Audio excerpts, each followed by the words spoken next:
Vor dem Moment an, als unser großer Präsident verkündete, dass er kandidieren würde, um unserem Land zu dienen, hat die Schattenregierung alles in ihrer Macht Stehende getan, um das zu ändern, was Gott festgelegt hatte. Mit einer Regierung, die im Laufe der Jahre heimlich verdorben worden war, wurde ein Außenseiter ausgewählt, um das Spiel zu ändern und eine Bewegung zu beginnen, um diese Krankheit zu beseitigen, den Menschen das zurückzugeben, was ihnen genommen worden war, und die Rechte zu bewahren, die uns von Gott gegeben wurden. Viele Männer haben in der Vergangenheit versucht, diese Veränderung herbeizuführen und wurden auf die eine oder andere Weise entfernt. Doch dieses Mal war das Spiel bekannt und dieser Krieg war schon lange vor 2015 geplant. Mit den Medien, seinen Gegenspielern in der Tasche und fast jedem Politiker, der entweder mitmachte oder von Feind erpresst wurde, gelang es unserem großen Präsidenten immer noch, nicht nur die Wahl zu gewinnen, sondern mehr als das, was er dem amerikanischen Volk versprochen hatte. Aber was die meisten nicht erkennen, ist das, was er außerhalb der öffentlichen Sicht erreicht. Dies wird wirklich seine größte Leistung sein und was unser Leben und unsere Geschichte auf eine Weise verändern wird, die wir nie für möglich gehalten haben. Er wird in einem jahrhundertelangen Krieg zwischen Dunkelheit und Licht den Sieg davontragen, von dem nur wenige wussten, dass es ihn überhaupt gibt. Obwohl viele Tage den amerikanischen Patrioten und den Patrioten in der ganzen Welt wie eine totale Niederlage erscheinen, hält Präsident Trump die Zuversicht eines Mannes aufrecht, der den Krieg gewinnt. Und zwar deshalb, weil er ihn bereits gewonnen hat. Um leichter zu sehen, was passiert, muss man zuerst verstehen, wie Trump arbeitet. Mit Zügen direkt aus Sun Tzus, Die Kunst des Krieges. Jeder Schritt, den der Präsident gemacht hat, egal wie zufällig er auch erscheint, ist bis ins kleinste Detail berechnet. Seine Methoden werden deutlicher, wenn man die Strategien versteht, und hier sind nur einige. Bevor man in einen Krieg eintritt, muss man sich zunächst seiner Fähigkeiten sicher sein und den Feind genau kennenlernen. Ein Geschäftsmann und kein Politiker sein. Trump konnte jahrzehntelang unter dem Radar unter den Schlangen wandeln und lernte dabei ihre von Alinsky inspirierten Spielbücher kennen. Die Finanzsysteme, mit denen sie die Bevölkerung verschuldet haben und kontrollieren, und beobachtete die vielen Möglichkeiten, wie das Geld der Menschen zur Finanzierung der globalistischen Eroberung verwendet wurde und in den Taschen der Verschwörer lag. Trump tat dies, während er die Bewunderung aller aufrechterhielt, bis zu dem Tag, an dem die Elite erkannte, dass er der Löwe war, der sie verschlingen sollte. Die siegreichen Sieger gewinnen als erstes und ziehen nicht in den Krieg. Und Trump hatte diesen Krieg gewonnen, bevor er 2016 überhaupt das Schlachtfeld betrat. Große Anführer hatten bereits mögliche Verluste berechnet und hatten Helden wie Seth Rich, Julian Assange und General Flynn, die bereit waren, ihren Kampf zu verlieren, um den Feind und ihre Absichten zu entlarven, damit wir den Krieg gewinnen können. Trump hat seine Kriege dadurch gewonnen, dass er die Menschen wie seine Söhne und Töchter behandelt und seine Versprechen erfüllt hat, weshalb sie nun in die tiefsten Gassen hinter dem Anführer folgen werden, dessen Taten in seinen Worten weit übertroffen werden. Derjenige, der immer siegreich ist, gewinnt nicht durch Kraft und Geschicklichkeit, sondern als einer, der den Feind unterwirft, ohne zu kämpfen. Diejenigen, die oft getäuscht oder in einem physischen Konflikt gezwungen werden, sind nicht unbedingt der Feind. Diejenigen, die sie in dem Konflikt zurücklassen, sind die Kräfte, die entfernt werden müssen, wie bei Saudi-Arabien, Nordkorea, China oder dem Iran. Sie zeigen ihrem Aggressor, dass sie nichts zu gewinnen haben, wenn sie angreifen. Sie inspirieren die Menschen des Landes, indem sie an die Macht erinnern, die sie über ihre Führer haben, und sie erinnern die Führer, wer wirklich die Macht hat. Als nächstes bauen sie eine goldene Brücke, über die sie sich zurückziehen können, indem sie ihnen etwas anbieten, das dem Land zugutekommt, und schafft gleichzeitig ein Gefühl des Sieges für alle. Und doch ist Trumps größte Eigenschaft seine Fähigkeit, den Feind zu verwirren, so dass er seine wahre Absicht nicht ergründen kann. Strategische Täuschung ist für den Präsidenten wertvoll gewesen. Wenn sie kompetent sind, erscheinen sie inkompetent. Erscheinen sie schwach, wenn sie stark sind. Seien sie äußerst subtil, sogar bis zu dem Punkt, dass sie schlafend erscheinen. Entwickeln Sie sich immer weiter und bewahren Sie sich die Flexibilität, denn jeder Mann kann einen Plan sehen, der für die Schlacht gemacht ist. Aber kein Mann kann einen Plan bestimmen, der nie aufhört, sich zu entwickeln. Und das erlaubt Trump, der Direktor des Glaubens seines Feindes zu sein. Es erlaubt ihnen auch, Gelegenheiten zu ergreifen, wenn sie ankommen, und dabei übermäßiges Vertrauen auszunutzen. Er beherrscht das Schachbrett und kontrolliert alle Figuren, während er den Feind auf brillante Art und Weise dazu bringt, sich selbst langsam zu besiegen, so dass er unsicher ist, was er verteidigen soll oder wer zum Angriff übergeht. Er hat seinen Gegner dazu gebracht, seine Absichten zu offenbaren, um seine Verwundbarkeiten aufzudecken. Trump tut dies auf eine Weise, indem er eine Illusion von Konflikt erzeugt, obwohl es vielleicht gar keinen gibt. Da viele unter seiner Regierung ausgetauscht wurden oder jetzt woanders sind, nehmen die Leute an, dass er nicht weiß, was er tut. Trump tauscht oft sogar Höflichkeiten über soziale Medien und Sprachnachrichten direkt mit denen aus, die von ihren Pflichten entbunden wurden. Er tut dies mit seinen Verbündeten und seinen Feinden. Einige dieser Gespräche haben sich gelohnt. Aber viele andere, wie mit Jeff Sessions, sind nichts anderes als Kabuki-Theater, das den Deep State-Akteuren Unsicherheit gibt, wem sie vertrauen können. Dies erlaubt es den Trump-Loyalisten auch, sich in den Schatten zu verstecken, während sie andere unvorhergesehene Aufgaben erledigen. Schließlich kommen wir zu der Strategie, die uns, die Trump-Anhänger, die Patrioten und die digitalen Krieger am meisten einbezieht und die dort auf die Feinde zielt, wo sie es nicht erwarten. Das Schlachtfeld darauf vorzubereiten, wo es sein wird, statt darauf, wo wir jetzt sind. Alles, was Trump, die Patrioten und diejenigen, die bereits ihr Leben gegeben haben, um das Dunkle ans Licht zu bringen, getan haben, wird vergeblich sein, wenn die Welt nicht aus der Tyrannei und zur Wahrheit erwacht und die Auswirkungen des Geschehenen spürt, sodass die Generationen von heute dies nicht noch einmal geschehen lassen. Die militärische Planung der QAnon-Bewegung war das Schlachtfeld, das vorbereitet wurde. Die Informationen, die durch Threads, Videos, Podcasts und Blogs archiviert und aufbereitet wurden, erreichen jeden Tag neue Augen, trotz dessen, dass die Medien uns als gewalttätige Verschwörer darzustellen versuchen. Die Anzahl der neuen Augen ist jedoch nichts im Vergleich zu den Mengen an Zuschauern, die im kommenden Jahr auf der Suche nach der Wahrheit sein werden.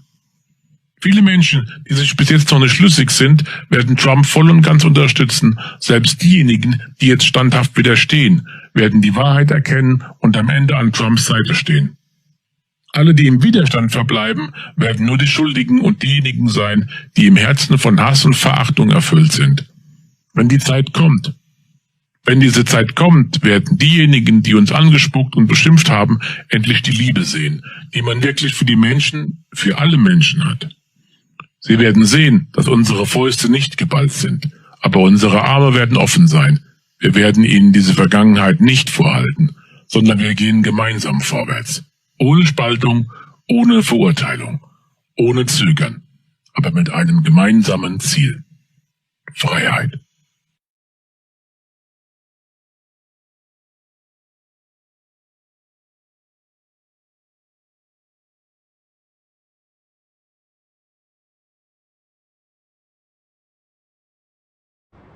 Ich habe nie öffentlich behauptet, tiefergehende Kenntnisse des Islams zu haben, weiß aber, dass die meisten britischen Moslems nicht ins Ausland gehen wollen, um sich gegen die britische Außenpolitik zu positionieren. Sie wollen vielmehr ein normales Leben, einen ruhigen, friedlichen Alltag und das befürworten wir. Ja. Ein guter Moslem soll immer schön den Mund halten. Ach, das ist ja. Da wundert ihr euch, dass die Kinder in die Ausbildungslager wollen? Das habe ich in keinster Warum Weise wollen gesagt. die Kinder denn in die Ausbildungslager? Zunächst ist der Begriff Ausbildungslager Sie haben ihn zurückzuweisen. gerade selber verwendet. Nein, da irren Sie sich. Die sind eine Fantasie des Westens, weil nämlich alle hier denken, die Moslems rennen mit Gewehren und Bomben durchs Gebirge, weil euch das gut in den Kram passt, oder? Aber sie existieren doch, diese Lager. Ich habe ja auch nicht gesagt, dass sie nicht existierten. Ich sagte vielmehr, wenn Sie mal zuhören, wenn sie nicht existierten, hätten sie vom Westen erfunden werden müssen. Das ist völliger Unsinn. Ja, Mann.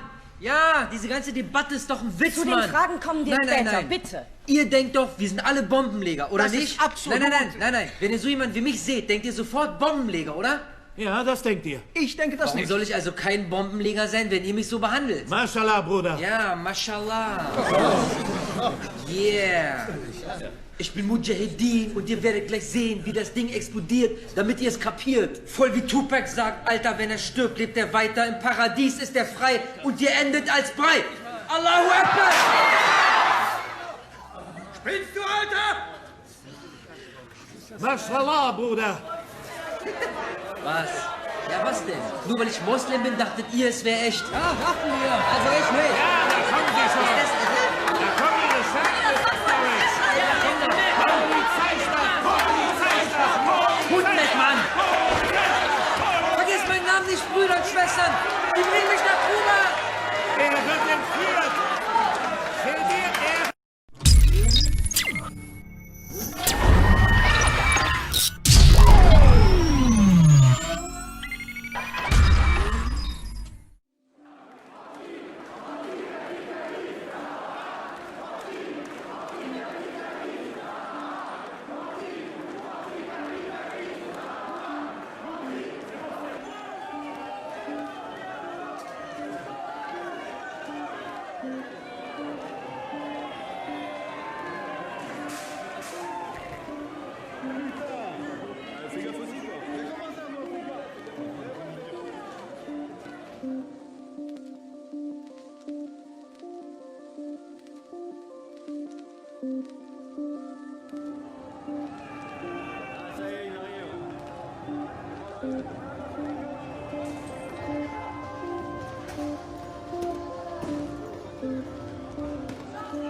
In the age of the internet, people still fail to realize that real life and internet are not the same.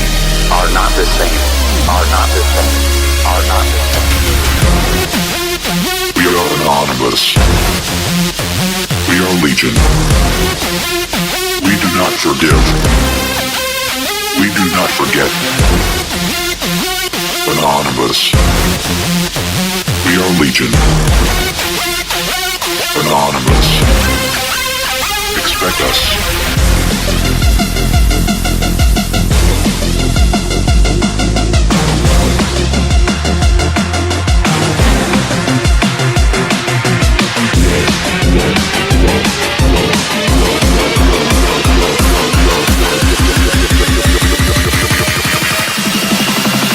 We are anonymous.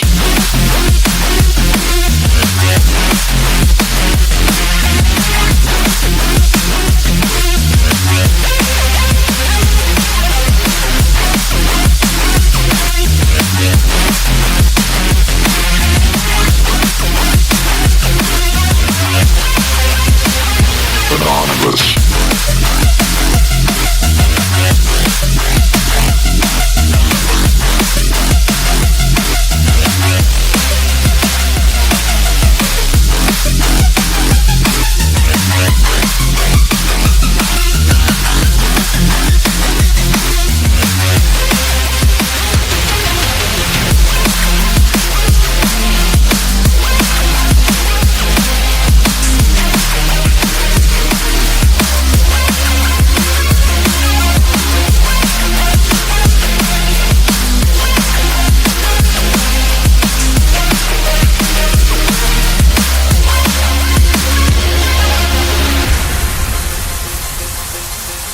Freedom of speech is all of the small choices you make daily that you don't even think about. Most people respond that freedom of speech is the right to say whatever you want or to voice your own opinion. In the age of the internet, people still fail to realize that real life and internet are not the same. Are not the same. Are not the same. Are not the same.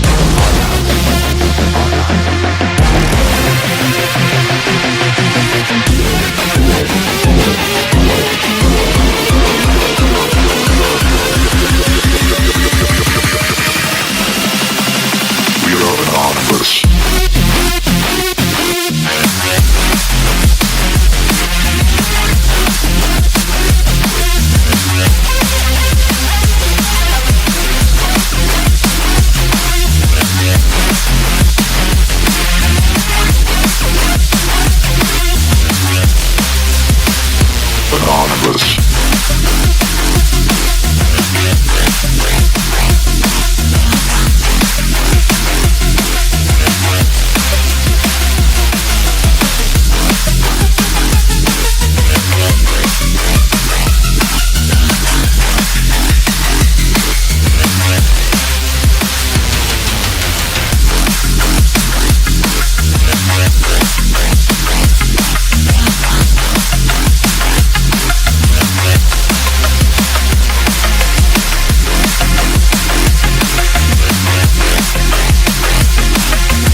Bilderbergern dominierte Club of Rome befürwortete den Umweltschutz als den besten Vorwand, um Programme für eine Bevölkerungsreduktion umzusetzen.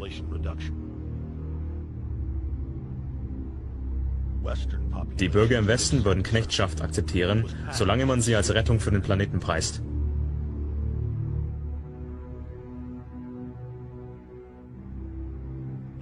Die Industrialisierung von Afrika, Asien und Lateinamerika kann verhindert werden und Bürger wären eher dazu bereit, ihre nationale Souveränität aufzugeben, wenn man es als Hilfe für den Planeten deklariert. Die Plangruppe entwarf darüber hinaus den Schwindel über zur Neige gehende Ölreserven, um eine künstliche Knappheit zu schaffen. Der Club of Rome fordert auch vehement eine globale CO2-Steuer, welche die notwendigen Einnahmen für die Weltregierung liefern soll. In der Entwurfsversion des Berichts der Vereinten Nationen über die globale biologische Vielfalt heißt es überdeutlich, dass wir die Weltbevölkerung vom derzeitigen Stand von rund 6 Milliarden Menschen auf ungefähr 1 Milliarde Menschen reduzieren müssen. In den 1970er Jahren entwickelte Südafrika rassenspezifische Biowaffen, welche auf Afrikaner und Asiaten abzielen, und man verkaufte diese Technologie in den 1980ern an Israel. Im September 2000 veröffentlichte die Gruppe Projekt für ein neues amerikanisches Jahrhundert ein Dokument, in welchem Dick Cheney rassenspezifische Biowaffen als politisch nützliche Werkzeuge bezeichnete. Jemand stellte die Frage, warum wollen die Weltbevölkerung reduzieren, wenn die dadurch weniger Geld einnehmen? Die meisten Menschen haben keine Ahnung, denen geht es nicht um Geld. Die haben all das Geld, das sie brauchen, denen geht es um Macht. Das ist deren Aphrodisiakum. Der Führungskader der neuen Weltordnung versucht nun energisch, eine weltweite Ein-Kind-Politik durchzusetzen. Die Ein-Kind-Politik in China war schrittweise eingeführt worden. Zu Beginn, in den 60er Jahren, musste man nur eine Strafsteuer zahlen. Erst später wurde man verhaftet, wenn man mehr als ein Kind hatte. Nun werden exakt die gleichen Vorschläge über Strafzahlungen für Paare mit mehr als 2 Kindern in den Vereinigten Staaten, in England und im Rest von Europa gemacht. Im Kampf um die Verminderung der globalen Erderwärmung sind für manche nun Kinder die neuen Schuldigen. Ein Think Tank in Großbritannien sagt, dass zu viele Kinder dem Planeten schaden würden.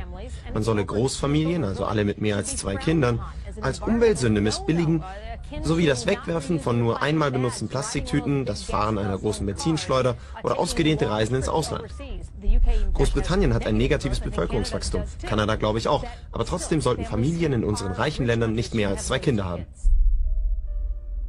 1998 gelobte Ted Turner, über 1 Milliarde an die Vereinten Nationen zu spenden für die Implementierung von Richtlinien zur Bevölkerungsreduktion auf der ganzen Welt.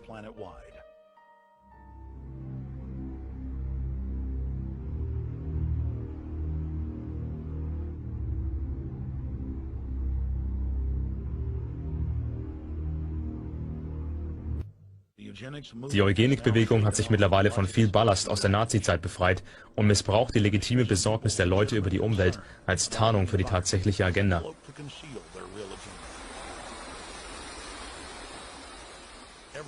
Jeder will saubere Luft atmen und sauberes Wasser haben, aber die Führungsfiguren der Umweltschutzbewegung haben nichts getan, außer die Besorgnis der Leute aufzufangen und daraus Unterstützung für globale Richtlinien zu gewinnen, welche die dritte Welt noch mehr destabilisieren und unsägliches Leid schaffen.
They can see everything about you, they can see everything about what your device is doing, and they can do whatever they want with your device. You, on the other hand, owned the device. Well, rather, you paid for the device. But increasingly these corporations own it, increasingly these governments own it, and increasingly we are living in a world where we do all the work, right? We pay all the taxes, we pay all the costs, but we own less and less. And nobody understands this better than the youngest generation.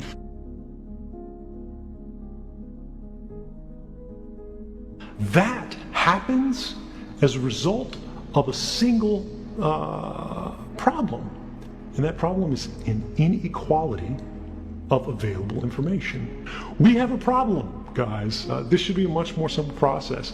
It should be obvious. And the fact that it's not, and the fact that we read story after story, year after year, saying all your data has been breached here, this company's spying on you here, this company's manipulating your purchases or your search results, or they're hiding these things from your timeline, or they're influencing you or manipulating you in all of these different ways.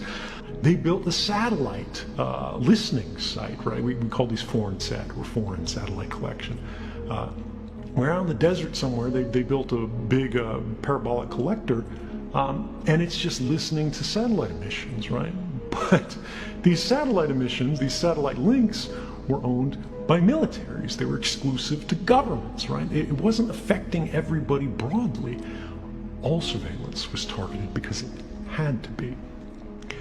What changed with technology is that surveillance could now become indiscriminate. It could become dragnet. It could become bulk collection, which should become one of the dirtiest phrases in the language if we have any kind of decency. But we were intentionally, this was intentionally concealed from us, right? The government did it. They used classification. Companies did it. They intentionally didn't talk about it. They denied these things were going. They said, you agreed to this, and you didn't agree to nothing like this. I'm sorry, right? They go, we put that terms of service page up, and you clicked that. You clicked a button that said, I agree, because you were trying to open an account so you could talk to your friends. You were trying to get driving directions. You were trying to get an email account. You weren't trying to agree to some 600-page legal form that even if you read, you wouldn't understand. And it doesn't matter even if you did understand, because one of the very first paragraphs in it said, this agreement can be changed at any time unilaterally without your consent by the company, right? They have built a legal paradigm that presumes records collected about us do not belong to us. This is sort of one of the core principles on which mass surveillance from the government's perspective in the United States is legal. And you have to understand that all the stuff we talk about today, the government says everything they do is legal, right? And they go, so it's fine. Our perspective as a public should be, well, that's actually the problem, because this isn't okay. The scandal isn't how they're breaking the law. The scandal is that they don't have to break the law. Is that whenever you're carrying a phone, whenever the phone is turned on, there's a record of your presence at that place that is being made and created by companies. It does not need to be kept forever, and in fact, there's no good argument for it to be kept forever, but these companies see that as valuable information, right? This is the whole big data problem that we're running into, and all this information that used to be ephemeral, right? Where were you when you were 8 years old, you know? Where were you? Where'd you go after you had a bad breakup? You know, who'd you spend the night with? Who'd you call after? All this information used to be ephemeral, meaning it disappeared, right? Like the morning dew, it would be gone. No one would remember it. But now these things are stored. Now these things are saved. It doesn't matter whether you're doing anything wrong. It doesn't matter whether you're the most ordinary person on earth, because that's how bulk collection, which is the government's euphemism for mass surveillance, works. They simply collect it all in advance in hopes that one day it will become useful. Your primary threats are these bulk collection programs. Your primary threat is the fact that your phone is constantly squawking to these cell phone towers. It's doing all of these things because we leave our phones in a state that is constantly on. You're constantly connected, right? Airplane mode doesn't even turn off Wi-Fi really anymore. It just turns off the cellular modem. Nobody has a privacy right for anything that's held by a company. And so long as they do that, companies are going to be extraordinarily powerful and they're going to be extraordinarily abusive. And this is something that people don't get. They go, oh, well, it's data collection, right? They're exploiting data. This is data about human lives. It is data about people. These records are about you. It's not data that's being exploited. It's people that are being exploited. It's not data that's being manipulated. It's you that's being manipulated. And this is something that I think a lot of people are beginning to understand. Now, the problem is the companies and the governments are still pretending they don't understand or disagreeing with this. Your smartphone follows you wherever you go, tracks your movement, and stores all kinds of personal data. That is hard enough to get used to. But what about the idea of your phone spying on your conversations? How do you sustain a business model in which users don't pay for your service? Senator, we run ads. There's a system that's watching everything you do. The government is collecting records of every phone call in the United States. If you look around at the world right now, when you look at news, when you look at news coverage, when you look at every controversy that we see, something has changed. Data security, surveillance, the internet, manipulation and influence that's provided or produced rather by corporate or governmental control of this permanent record of all of our private lives that's being created every day by the devices that we have. If technology is going to be the servant rather than the governor, it has to serve the interests of humanity, and humanity does not have to serve it. We're in a situation now where humanity is serving technology. For more than 100 years, the telephone companies have provided wiretapping assistance to governments. For much of this time, this assistance was manual. Surveillance took place manually, and wires were connected by hand. Calls were recorded to tape. But as in so many other industries, computing has changed everything. The telephone companies built surveillance features into the very core of their networks. I want that to sink in for a second.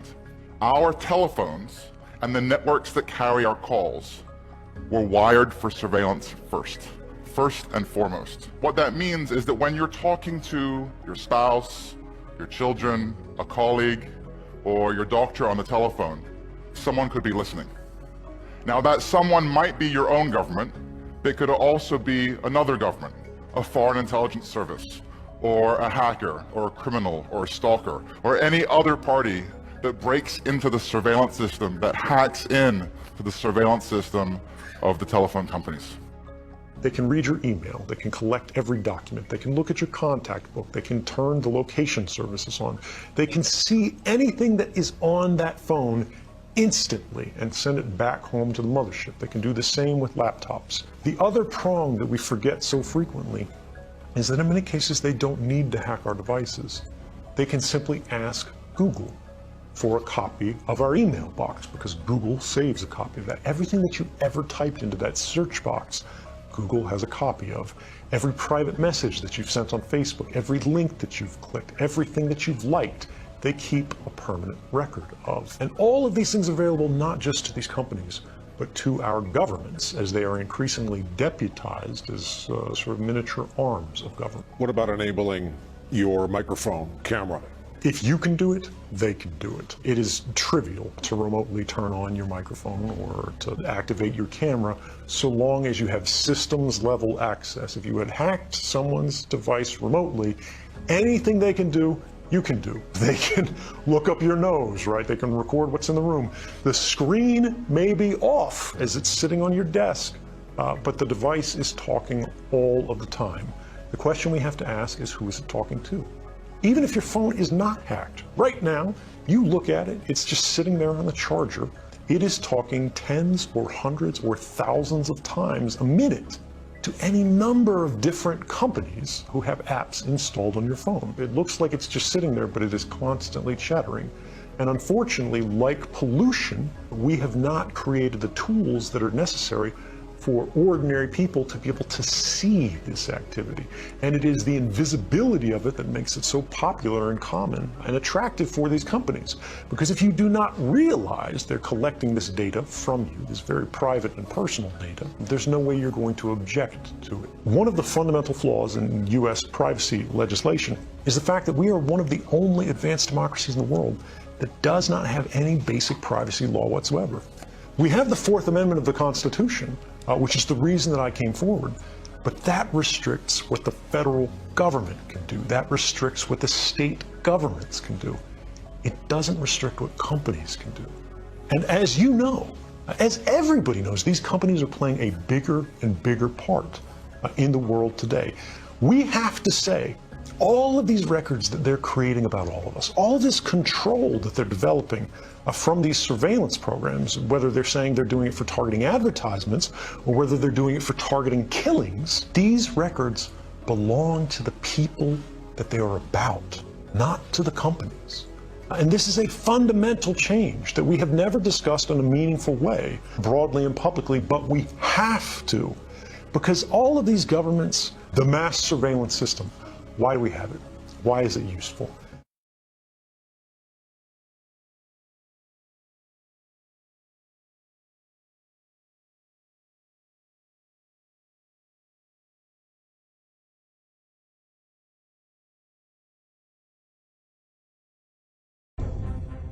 If something comes out of nowhere and it's suddenly everywhere, is the agenda. They want to create a hive human mind where basically you're just a computer terminal with no real individuality. I've refused to acquiesce to any of the diktats. Do you think more people should refuse to do it? Because otherwise, how will we ever make a change? It can't just be you. If one person does something, they can pick them off. But when very large numbers of people do it together, you see where the real power is. And it's not with these people in government and the psychopaths behind them. It's a matter of doing it in numbers, and to start that rolling, someone's got to start it, because then we'll see where the power is. And it's not with the authorities. People are frightened of authority, they're frightened of challenging authority and not obeying authority, because that's what we're programmed purposely to do. You come out of the womb and very soon you're sitting at a desk and an authority figure is telling you what you can do and can't do, when you can eat, when you can talk, when you can go to the toilet, and all these other things that happen once you enter the school system. And then there are punishments and rewards for obeying authority or not obeying authority all the way through your formative years, because they are preparing you for life to be acquiescent to authority and to fear challenging authority. There's no need to fight the government or fight the cult behind government. There's no need to go on protests and wave banners. No need for any of that. You just need to say, no, I'm not doing it. We're not doing it. And then you'll see where the real power is, because you'll realize that enforcing it without our acquiescence is impossible. Now is the time to say no. And that's all it takes. No. If the 1% was basically going to get control, it had to rebrand itself as the supporters of the other 99%. And you do that via the left, not the right, from the perception of the population. And so now you've got the left standing for everything the old left didn't. And you've got the right pushing for protecting civil liberties and freedom of speech. And if you are going to move into a world, which is what they plan, of the end of countries, the end of nations, then your conservatives with a small c, they are much likely or more likely to want to conserve, to want to protect the status quo, protect the society. We shouldn't get pulled into the idea that we are dealing with an all-powerful force. That's what they want us to believe. We're not.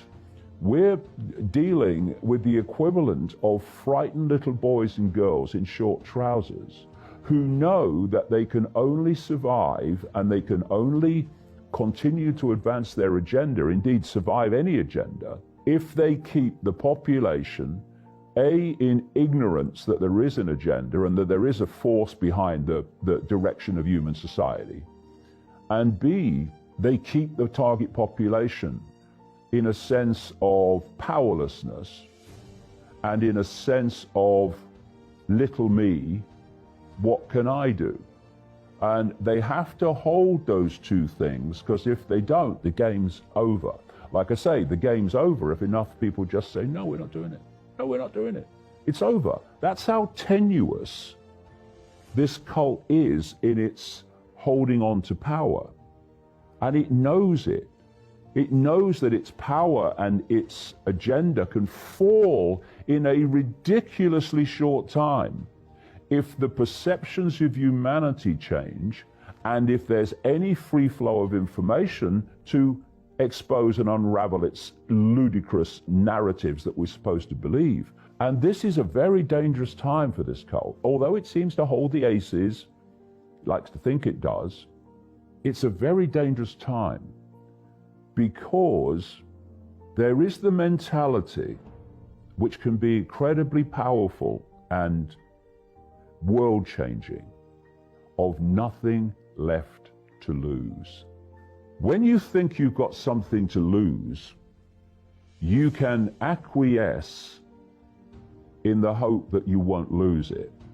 And while you feel you've got something to lose, you will acquiesce or are likely to acquiesce in the hope of protecting it. And what they're doing is they're systematically confusing young people and children about their gender, who weren't confused before and wouldn't have been confused unless this manipulation to confusion had been implemented. And the process is to confuse gender on the road to fusing gender to the no gender human. Why acquiescence is so important. How can a few people in this cult dictate to the lives of billions like this? Think of a pyramid. The top of the pyramid, you've got the cult. Tiny few people in relation to the population. And this pyramid, which is human society, is hierarchical. So the cult at the top of the pyramid imposes its agenda on the next level, which acquiesces to that imposition, and it itself then imposes on the next level.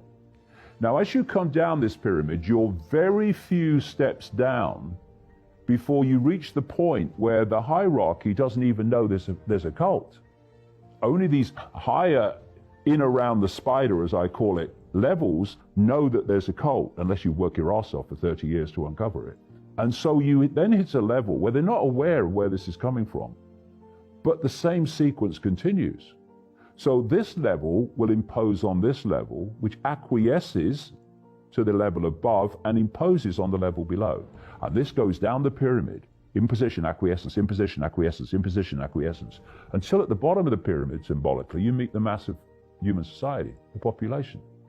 Now, if we acquiesce to the level of the pyramid that's imposing on us, then we complete a circuit. We complete a circuit between the population and the tiny few in the cult, which has allowed the agenda of the cult to impose its will on the entire population. If we will break that circuit by not acquiescing to that level seeking to impose upon us, we break the circuit. And no longer are the cult at the top of the pyramid imposing their will on the population, because we have broken the connection. And we've broken it simply by ceasing to acquiesce to the level of imposition imposing on us. You know there's nothing to fear, because whatever happens, whatever experiences we're having, we are always an expression, a point of attention within all that is, has been, and ever can be. And however bad the experience we're currently having, that is what we always are. All that is, has been, and ever can be. And so this does not fear. This will always do what it knows to be right, and therefore does not consider consequences for doing what it knows to be right, because it would never consider doing anything but what it knows to be right. Thus, consequences are irrelevant. This says, I'd like to do this, but what are the consequences? And you'll always find a list of consequences why you wouldn't do it. This says, I do what I know to be right. Consequences, therefore, are not even a conversation. What we need to do is to put down the fault lines. They're ludicrous fault lines, for goodness sake. It's only a brief experience. What you are is consciousness. You are a point of attention, a unique point of attention. Celebrate that uniqueness for a start. You are a unique point of attention within an infinite flow of consciousness, having a brief, stunningly transitory experience as a human. And what is a human? It is a particular way of processing and decoding information. That's all human is. The human form processes and decodes information in a certain way that we call human. So when near-death experiences leave the body and leave that processing, decoding system that I call the biological computer, their reality dramatically changes. Stop identifying with labels. They are a brief experience. Even your name is a brief experience. You are the consciousness having the experience. So when someone says to you, who are you? You are all that is, has been, and ever can be, having an experience. If you meet someone, and people say, well, who are you? They'll give you their name, they'll give you their job, they might give you their family background, their family history, where they went to school. That's what they're saying they are. Who are you? But that's just what they've experienced. Who am I? All that is, has been, and ever can be, having an experience called David Icke. Very brief, very interesting. The point of attention that I am is an expression of the same consciousness that the point of attention that you are is, and the same with all of us. So racism and all these isms and all these divisions are not only undesirable, they are confirmation that those that go down that road are utterly clueless about the nature of reality and the nature of who they really are.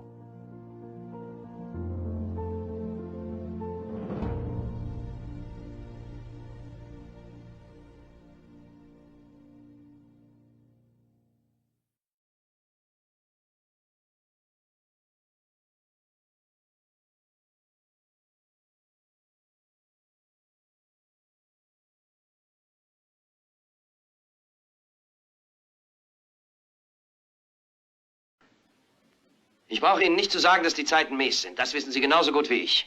Es herrscht Depression. Viele sind ohne Arbeit oder haben Angst, ihren Arbeitsplatz zu verlieren. Der Dollar ist keine 5 Cent mehr wert. Banken gehen pleite. Geschäftsleute haben eine Waffe unterm Ladentisch. Verbrecher machen die Straßen unsicher. Es scheint niemanden zu geben, der weiß, was man dagegen tun kann. Wir wissen, die Luft, die wir einatmen, ist vergiftet. Genauso wie die Lebensmittel, die wir essen. Wir sitzen zu Hause im Sessel, sehen fern und lassen uns von irgendeinem Ansager erzählen, dass es heute 15 Morde und 63 Gewaltverbrechen gegeben hat. So, als ob das ganz normal wäre. Wir wissen, die Zeiten sind mies, schlimmer als mies.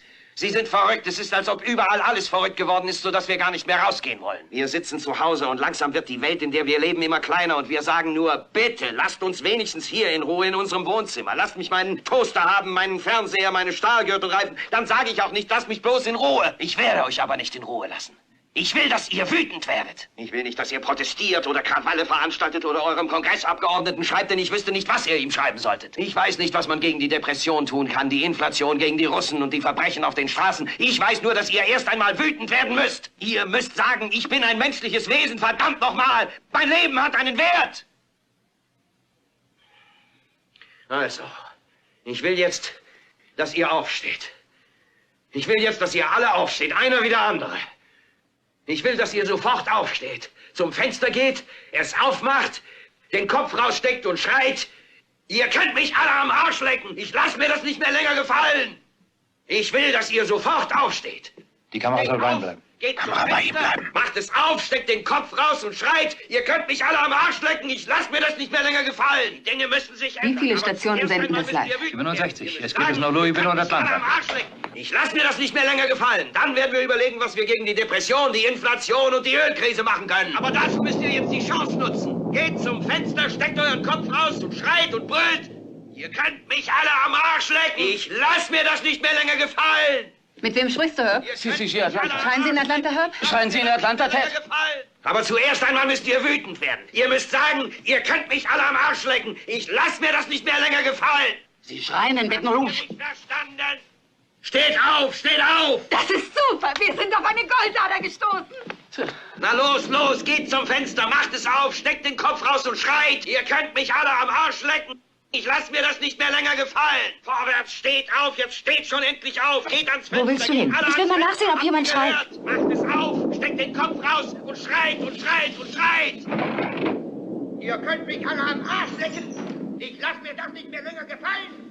Ihr könnt mich alle am Arsch lecken. Ich lasse mir das nicht mehr länger gefallen. Ihr könnt mich alle am Arsch lecken. Ich lasse mir das nicht mehr länger gefallen. Ihr könnt mich alle am Arsch lecken. Ich lasse mir das nicht mehr länger gefallen.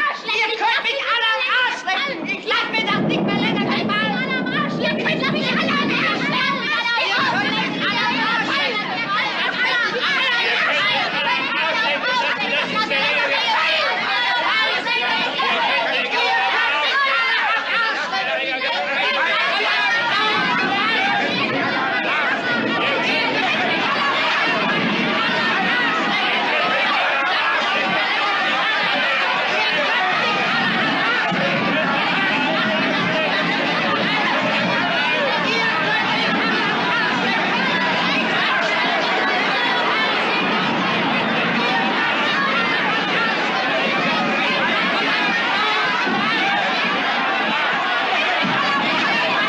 Am 18.11.2020 verabschiedeten 422 Abgeordnete im Bundestag das dritte Bevölkerungsschutzgesetz, welches gleichsam von Ärzten, Anwälten, Bürgerrechtlern und Politikern der Opposition als Ermächtigungsgesetz kritisiert wurde. Proteste und Petitionen wurden ignoriert, die Bürger wurden mit Wasserwerfern aus dem Regierungsviertel gedrängt. Für viele Menschen geht Protest im Moment leider nur digital. Und genau dafür gibt Frei 3 euch jetzt ein mächtiges Werkzeug an die Hand. Im Rahmen unserer Kampagne Die Ja-Sager des 18.11. ermöglichen wir euch, die Abgeordneten schnell, bequem und effektiv zu erreichen. Schritt 1.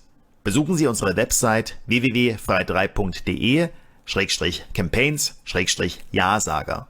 Schritt 2. Geben Sie Ihre Botschaft an die Abgeordneten ohne Anrede ein. Wir ergänzen die korrekte Anrede automatisch für Sie. Schritt 3. Wählen Sie die Anzahl der Ja-Sager, die Sie anschreiben möchten, und klicken Sie E-Mails anzeigen. Wir zeigen Ihnen nun eine zufällige Auswahl der Ja-Sager, die am 18.11. mit Ja gestimmt haben. Durch die Zufallsauswahl garantieren wir, dass jeder Abgeordnete ähnlich viel Post bekommt, auch wenn Sie persönlich nur einige anschreiben. Schritt 4. Klicken Sie bei jedem Abgeordneten zuerst die E-Mail-Adresse. Diese wird automatisch in den Zwischenspeicher kopiert. Fügen Sie die E-Mail-Adresse in ein E-Mail-Programm Ihrer Wahl ein. Wir empfehlen, nutzen Sie aus Sicherheitsgründen nicht Ihre Haupt-E-Mail-Adresse. Klicken Sie nun die automatisch generierte Nachricht. Fügen Sie diese ebenso in Ihr E-Mail-Programm ein. Prüfen Sie noch einmal und senden Sie die E-Mail, wenn alles in Ordnung ist. Unser Werkzeug merkt sich sogar, welche E-Mail-Adressen Sie bereits kopiert haben, damit Sie keinen Abgeordneten doppelt anschreiben, auch wenn Sie später weitermachen möchten. Ich hoffe, wir können es Ihnen mit diesem Werkzeug erleichtern, Ihre demokratischen Grundrechte wahrzunehmen, und wir wünschen Ihnen viel Erfolg. Mein Name ist Hagen Grell vom Team Frei 3. Stöbern Sie gern auf unserer Plattform www.frei3.de und abonnieren Sie mich auf Telegram @hagengrell. Dankeschön.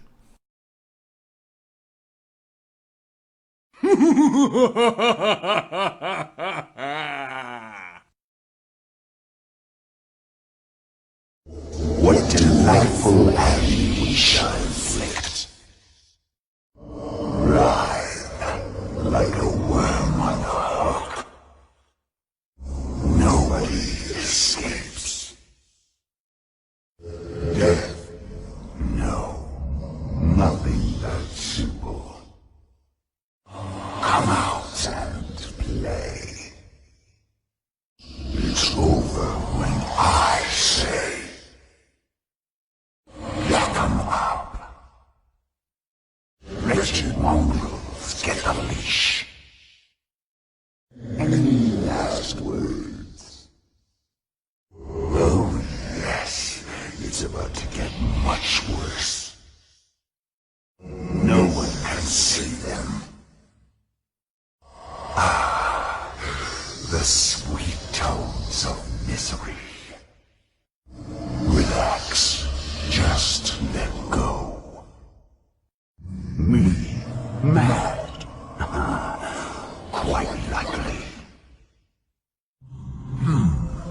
Whose mind shall we snap? Poor lost souls. Of the eternity we shall spend together. Flesh is a prison. What is the worth of a soul? I am the figment of it. Torment comes in so many flavors. Screaming won't do you any good, but it's music to my ears. There is life, there is death, and then there is me. Ever seen your soul? Would you like to?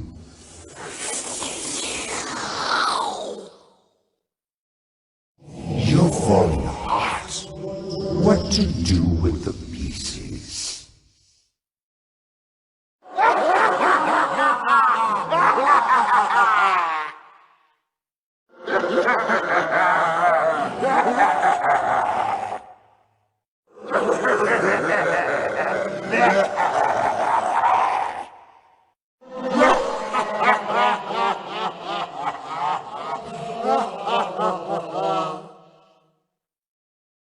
Round we go. This way. I own you. My house, my rules. Closing in.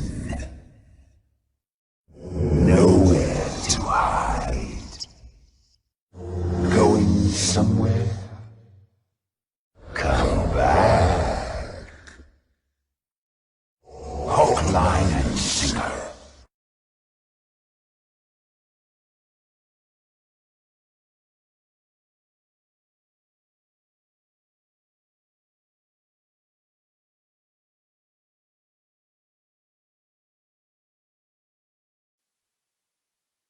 Das ist ein Frosch. Und das ist ein Gefäß mit heißem Wasser. Setzt man nun diesen Frosch in das heiße Wasser, springt er sofort heraus. Logisch, tut ja auch weh. Setzt man ihn ins kalte Wasser, bleibt er sitzen. Wenn man aber jetzt die Temperatur ganz langsam erhöht, merkt der Frosch das gar nicht. Und wenn das Wasser kocht, dann ist der Frosch schon tot.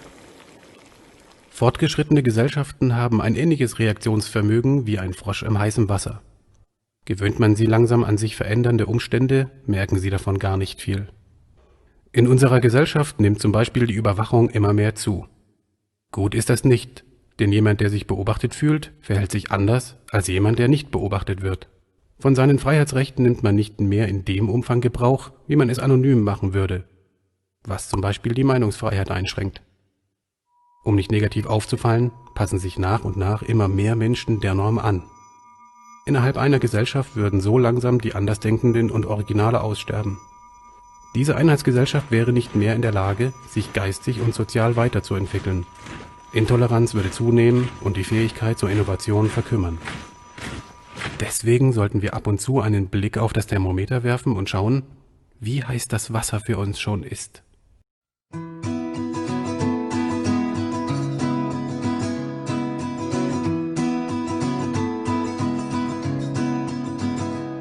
You come here and gather round the stage. The time has come for us to voice our rage against the ones who've trapped us in a cage, to steal from us the value of our wage, from underneath the vesture of law. The lobbyists at Washington do gnaw at liberty, the bureaucrats guffaw. And until they are purged, we won't withdraw. We'll occupy the streets, we'll occupy the courts, we'll occupy the offices of you, till you do the bidding of the many, not the few.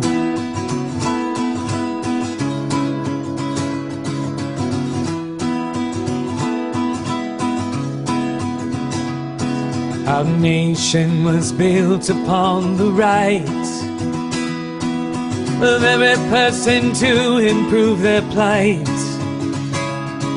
The laws of this republic they rewrite, and now a few own everything in sight. They own it free of liability. They own that they are not like you and me. Their influence dictates legality, and until they are stopped, we are not free. We'll occupy the streets, we'll occupy the courts, we'll occupy the offices of you, till you do the bidding of the many, not the few.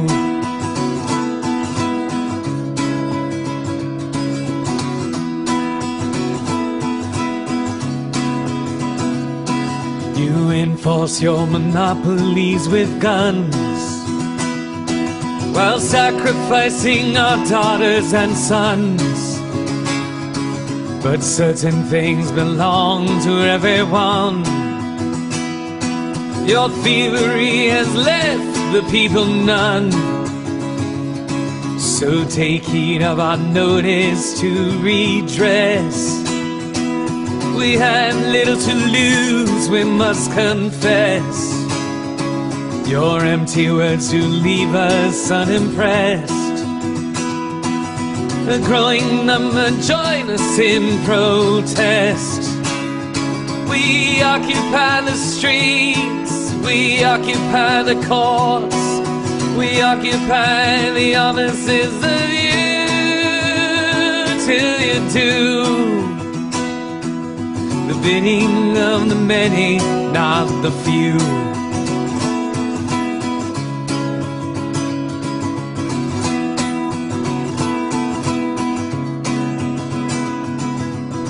You can't divide us into sides,